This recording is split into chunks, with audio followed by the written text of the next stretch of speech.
It's not for life is not for us. Whatever you are discussing, whatever nonsense, finish. Anyhow, by my advising you not to go into nonsense, you are not going. Instead, I can wholeheartedly accept your nonsense.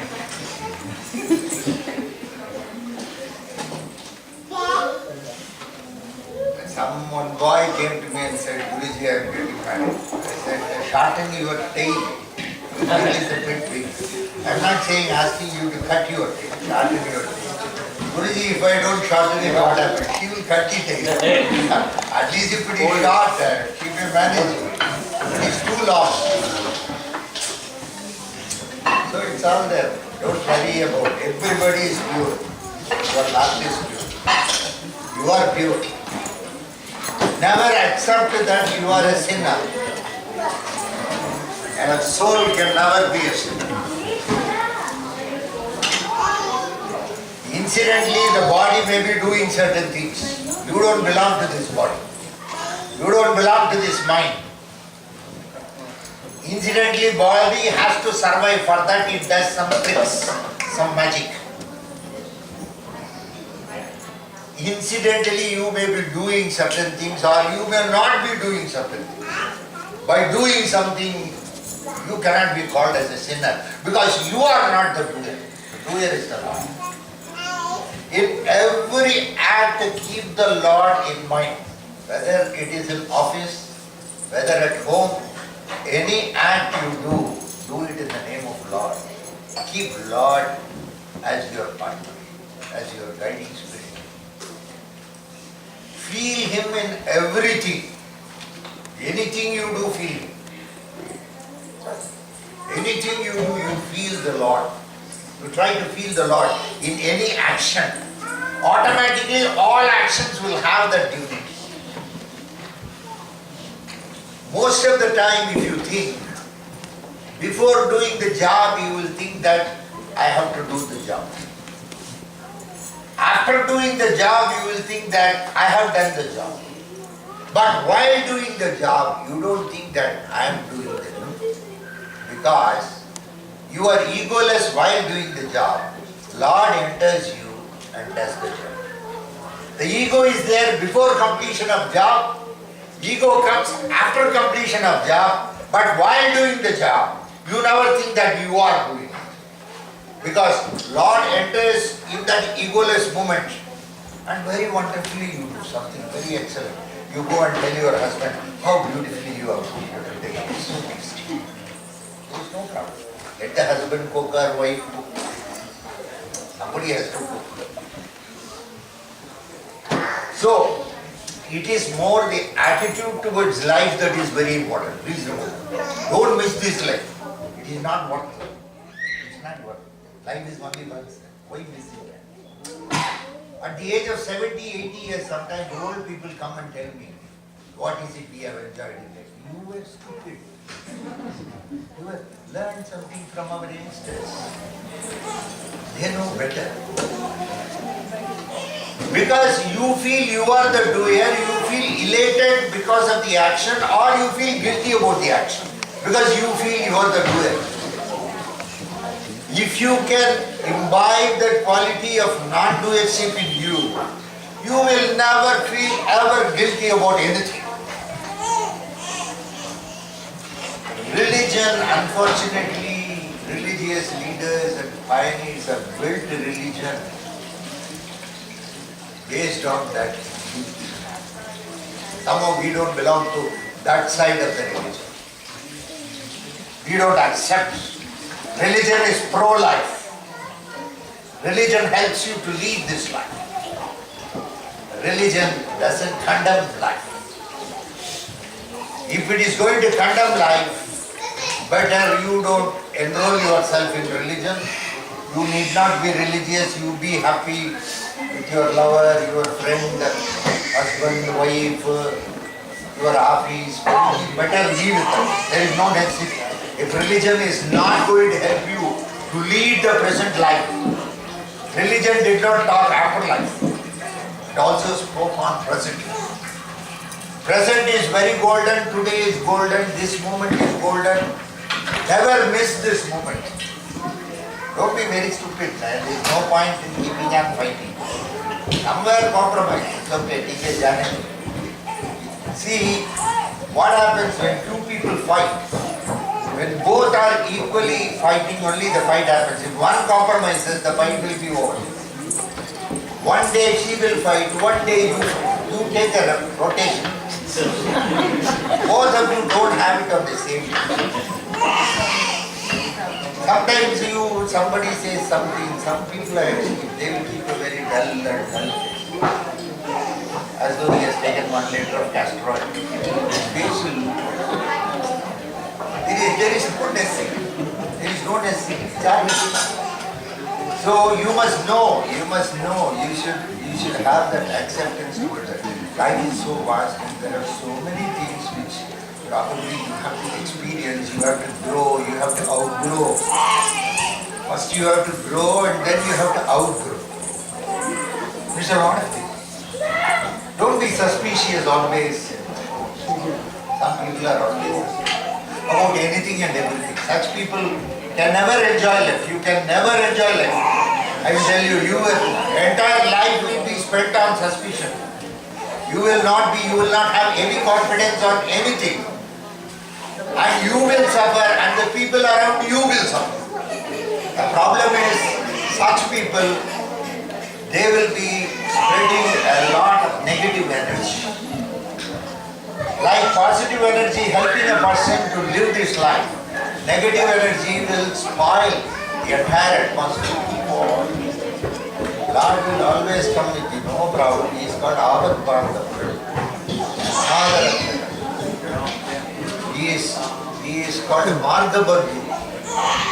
Marga Bandhu. He comes with you. He binds himself in your entire journey of life.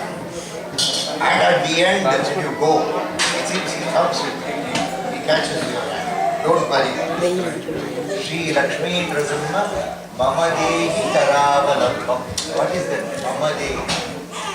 Adi Shankara says, Prana Prayana Bhavapiti Samakulasya Shri Lakshmi Nrasimha Mama Dehi Karavalambam. Prana Prayana. See, Adi Shankara, that fellow is a saint. He is a sannyasi. But he doesn't have any house, nothing, kuch bhi nahi. Complete freedom. He is saying Prana Prayana. When he is going to die probably, there is a possibility that he may be scared of death. He is talking about death. Prana Prayana. Prayana means journey. Prana Prayana. Bhavapiti Samakulasya. At that time, probably I may have some fear, Lord. I may have some fear. That may be on account of various reasons. I do not know what may be the reason. Prana Prayana. Bhavapiti Samakulasya. That should not come. For that, what you should do? Shri Lakshmi Nrasimha, Hey Lakshmi Nrasimha, you just come. Mama Dehi Karavalambam. You catch hold of my hand and take me across. So first shake hands was given not during World War I. Adi Shankara invented shake hands with the Lord. Karavalambam. Karavalambam. So this is what I am meaning. Come on, catch me.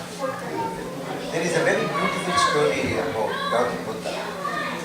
It seems long back, Buddha was born as a very beautiful girl called Sukhanata.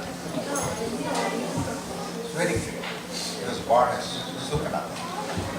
When he was very young itself, the girl was full of instruction. She was only 3 years old. She told her father, Father, catch my hand and take me across. When father said, you catch my hand, what is that? You catch my hand. No, father, you should catch my hand and take me. Why? Whether I catch your hand or if you catch my hand, it's one and the same. What is there about it? No, Dad, if I catch your hand, if I see something dangerous, I may leave your hand and run away. But if you catch my hand, you will take me across the danger. You will make me experience it, but still safely I can cross that. I will have one more experience in my life, and I will have lived my life like that. So, please catch my hand. That is what Shankara says. Please catch my hand. Please catch my hand and take me. What Sukhanada said to her father. Adi Shankara said to Lakshmi. That is the concept of faith. Faith is ultimately life. Religion is faith. Don't come and say that Charles Darwin said the same thing which is said in religion. All this is nonsense. Don't tell me. This is all not needed. You need not prove religion through science. There is no necessity. Then itself, yes, somebody said, Aryabhatta said. Aryabhatta said something. He had to say something at that point of time. Aryabhatta found zero. You know how he found zero? I should tell you a short story about it.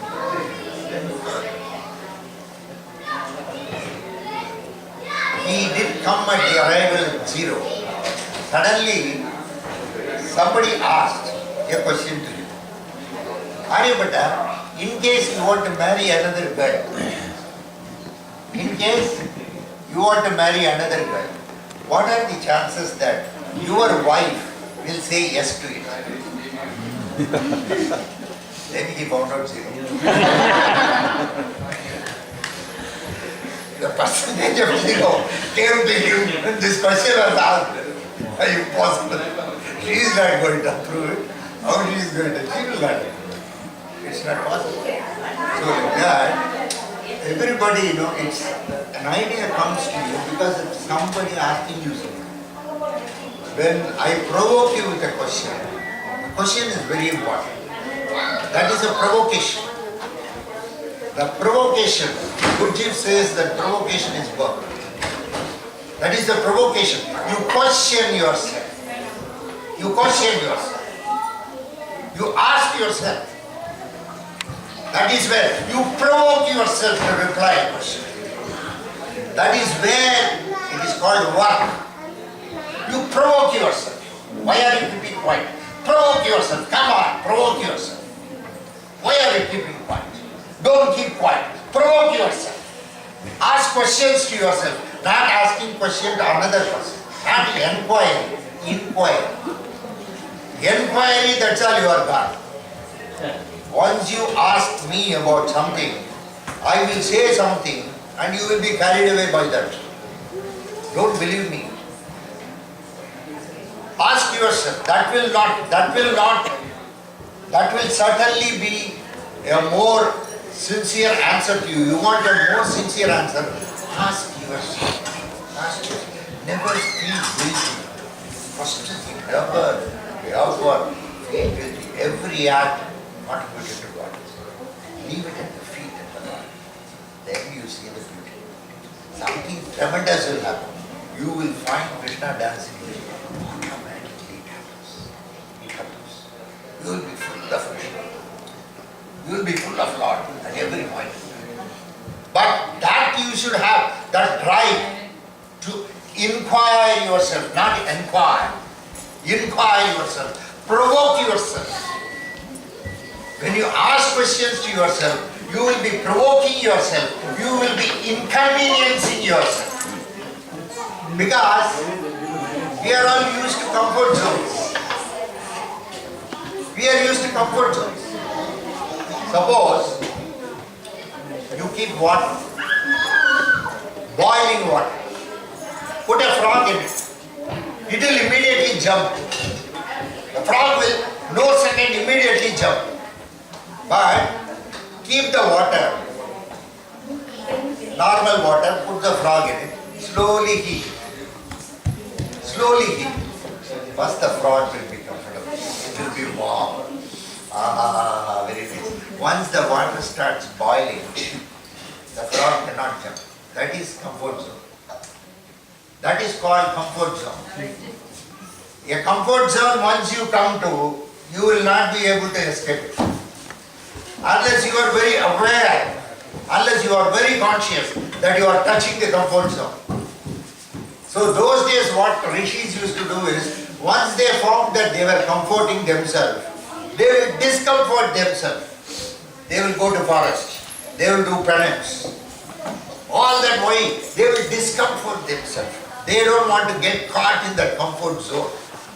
So that became a sort of a discipline. But we are all caught in the comfort zone. We do not know how to come out of it because you are already a frog and it is already boiling. You are not able to escape out because you are not aware or you are not conscious. But when you start provoking yourself, when you start asking questions to yourself, a day comes, you will get an answer for the question what you are asking, and you will be guided accordingly. And Lord Dakshinamurti lives with you. It's not outside, it's more inside. The concept of a guru is inside. Guru madhye sthito vishvam. Vishva madhye sthito guru.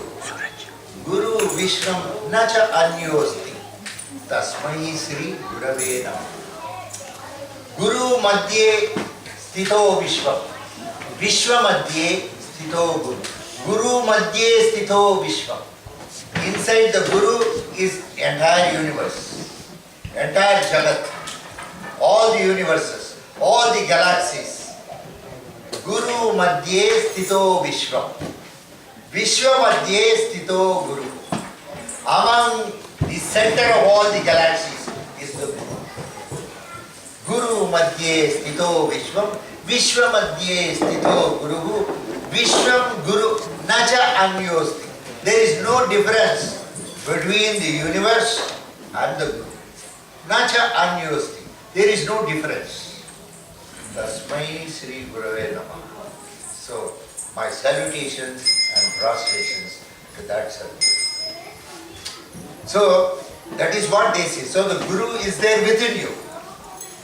You yourself are your Guru. If you ask yourself, you will get an answer. You will get a guidance. Keep all these things in mind. Enjoy life. In case today evening you have some time, we can just chat for some time at the temple. We have, what time? 6 to 7. Suddenly it is changed.